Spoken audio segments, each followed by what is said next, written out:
Halo teman-teman, selamat datang kembali di RS Cepat Waras. Nah, pada video kali ini agak beda sedikit ya, karena saya syuting di sela-sela praktek, mumpung lagi nggak ada pasien, jadi saya ngisi waktu luang.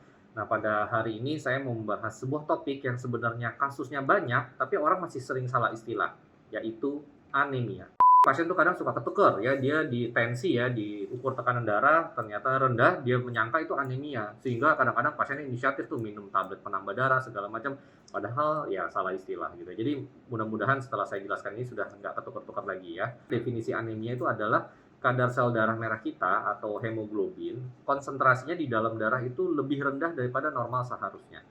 Menurut WHO, untuk laki-laki anemia itu kalau kadar Hb-nya kurang dari 13, kalau perempuan yang sedang tidak hamil kadarnya di bawah 12, kalau perempuan yang sedang hamil kadarnya di bawah 11.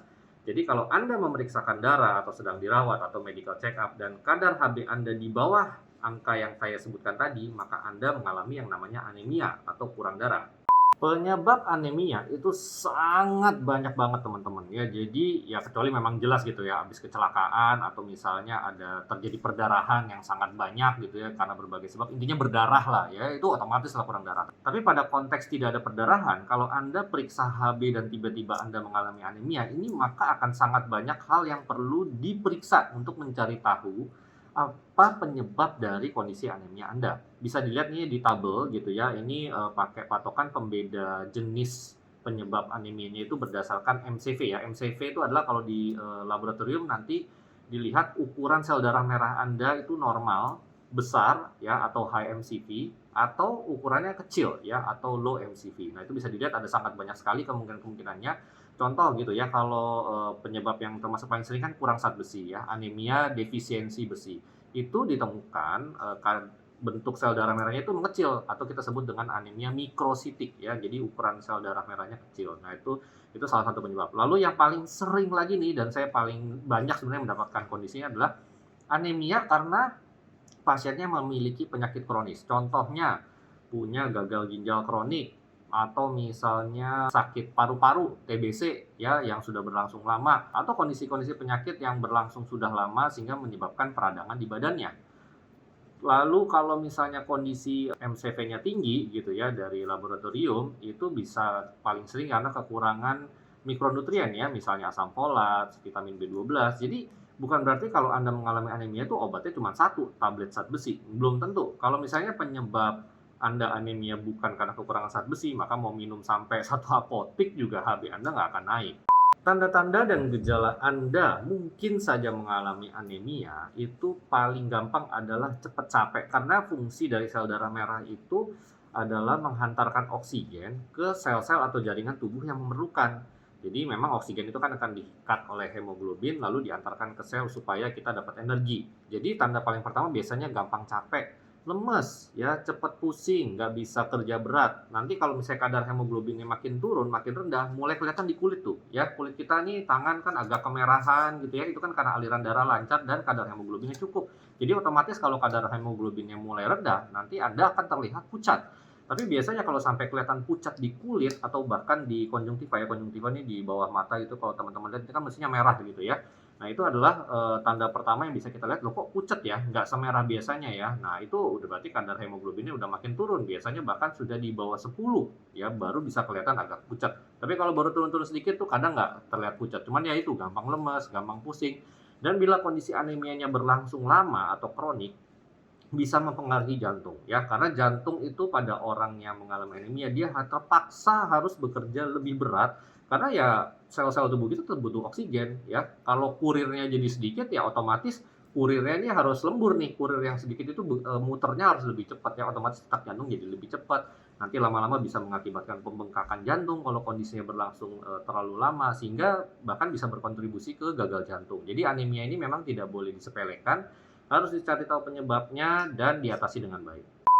Anemia karena kurang zat besi biasanya didiagnosis ya dengan cara ya tadi satu, kadar Hb-nya harus rendah, kemudian diperiksa MCV-nya itu rendah ya, jadi memang ukuran eritrositnya kecil dan biasanya nanti akan dilanjutkan dengan pemeriksaan kadar zat besi dan didapatkan kadar zat besi dalam darah itu rendah. Nah, cuman banyak orang beranggapan kalau yang namanya anemia karena kurang zat besi itu murni karena ya saya kurang kali makannya atau murni karena faktor nutrisi saja. Nah, ini salah ya. Justru dalam praktek sehari-hari yang karena masalah nutrisi ini malah sangat jarang loh saya dapatkan gitu ya. Ini bisa kita lihat di bagian alur diagnostik untuk anemia defisiensi besi justru malah dibedakan nih ya. Kalau kejadiannya pada perempuan yang belum mengalami menopause alias masih menstruasi, itu nomor satu yang kita pikirkan adalah kelainan di organ kandungan. Ada nggak nih perdarahan yang tidak normal? Jadi mensnya mungkin panjang atau mensnya tuh cepat sekali gitu ya. Atau ternyata ada miom ya, ada tumor jinak di kandungan misalnya, atau ada masalah hormonal sehingga menyebabkan dia sering terjadi perdarahan. Justru itu malah paling sering menyebabkan defisiensi besi atau kurang zat besi pada wanita-wanita yang usia reproduksi. Nah, beda lagi kalau misalnya kejadian anemia defisiensi besinya ini pada laki-laki atau pada wanita yang sudah berhenti mens. Nah, ini malah biasanya penyebab utamanya adalah di saluran cerna. Entah itu ada luka gitu ya, sehingga dia berdarah sedikit-sedikit tiap hari nggak ketahuan, sehingga HB-nya pelan-pelan turun.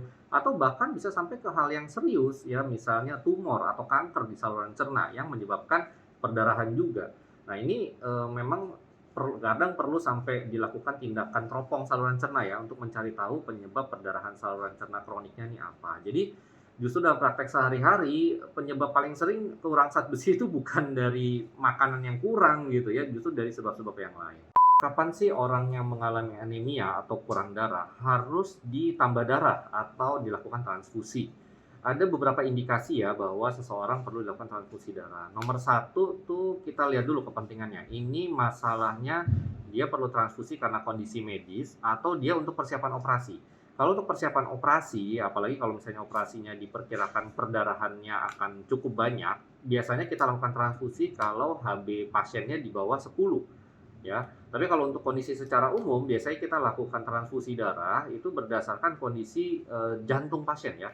Ini ada tanda-tanda gagal jantung atau tidak sehubungan dengan kadar HB yang menurun. Kalau misalnya pasiennya HB-nya rendah nih, misalnya 9, tapi tidak ada kondisi gagal jantung gitu ya, tidak ada sesak napas, tidak ada nyeri dada, tidak ada berdebar-debar ya, tidak ada keluhan lah gitu ya, kita tidak perlu buru-buru transfusi. Kapan yang mutlak harus dilakukan transfusi? Kalau kadar hemoglobin di bawah 7 ya, karena dianggap kalau di bawah 7 meskipun dia nggak ngapa-ngapain itu pasti sudah ada keluhan dan tidak cukuplah kadar HB segitu untuk menghantarkan oksigen dengan baik ke seluruh tubuh sehingga pasti pasiennya kualitas hidupnya tidak baik. Sekian dulu tentang topik anemia ini ya, karena topik ini sebenarnya sangat luas dan bagi dokter pun kalau dapat pasien anemia ini merupakan tantangan tersendiri ya, karena tadi mencari tahu penyebabnya itu susah-susah gampang.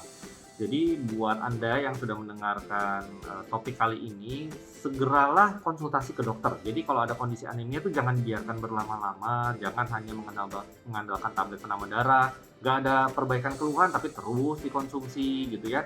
Dan lakukan pemeriksaan darah ya. Kalau yang namanya kita berhubungan dengan anemia atau masalah di darah ya harus ada pemeriksaan darah dong ya. Nggak bisa hanya dari dugaan saja atau dari gejala saja. Jadi yakinkan kalau Anda itu betul-betul anemia, konsultasi ke dokter supaya segera dicari tahu penyebabnya dan ditangani dengan baik. Sekian dari saya, semoga semuanya sehat, senantiasa waras. Sampai jumpa di rubrik RS Cepat Waras berikutnya. Bye-bye.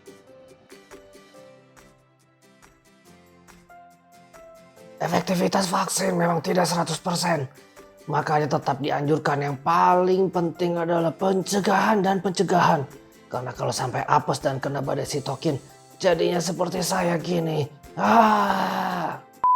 Alasan nomor satu adalah karena COVID-19 menjadi pandemi dan penyebarannya sangat cepat. Alasan yang kedua adalah karena peneliti vaksin di seluruh dunia bekerja sama dan saling berlomba-lomba ya memangkas segala birokrasi yang dirasa tidak perlu dan juga urusan administratif demi segera terselesaikannya pandemi COVID-19. Makanya vaksinnya cepat selesai. Mari kita bersyukur dan segera divaksinasi. Thank you for your appreciation. Now I can rest in peace.